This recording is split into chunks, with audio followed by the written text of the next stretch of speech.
परी ने आईएएस बनकर अपनी मां का सपना पूरा किया। परी बिश्नोई ने सिविल सेवा परीक्षा में 30वीं रैंक हासिल की। अजमेर की रहने वाली परी बिश्नोई के पिता मनीराम बिश्नोई एक एडवोकेट है और उनकी माता सुशीला बिश्नोई अजमेर में जीआरपी थाना अधिकारी है। परी ने सेंट मेरी कॉन्वेंट स्कूल से स्कूली शिक्षा प्राप्त की। इसके बाद परी आगे की पढ़ाई के लिए दिल्ली आ गई।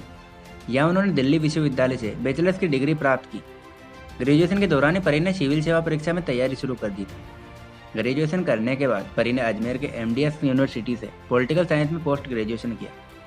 परी बिश्नोई लंबे समय से सिविल सेवा परीक्षा की तैयारी कर रही थी। इस बीच उन्होंने नेट जीआरएफ भी क्लियर कर लिया था। हालांकि वो पूरी तन्मयता के साथ यूपीएससी एग्जाम की पढ़ाई में लगी हुई थी और इसी सेक्टर में अपना भविष्य बनाना चाहती थी। आखिरकार साल 2019 में परी ने अपने तीसरे प्रयास में यह कठिन परीक्षा न केवल पास की बल्कि 30वीं रैंक के साथ टॉप भी किया। परी इस कामयाबी का श्रेय परिवार वालों और खासकर अपनी माता को देती है। उन्होंने उनके काम और जज्बे से प्रभावित होकर ही आईएएस बनने का सपना देखा था। सिविल सेवा परीक्षा की तैयारी के दौरान जब वो असफल होती थी या निराश होती थी तो उनकी माताओं ने प्रोत्साहित किया करती थी। परी का मानना है कि जीवन में मिलने वाली किसी भी कठिनाई या असफलता से निराश नहीं होना चाहिए। सिविल सेवा परीक्षा की तैयारी को लेकर परी का कहना है कि उम्मीदवारों को सभी विषय की एनसीईआरटी किताबें पढ़नी चाहिए। इसके साथ ही पिछले साल के पेपर अवश्य हल करना चाहिए और मॉक टेस्ट भी देना चाहिए।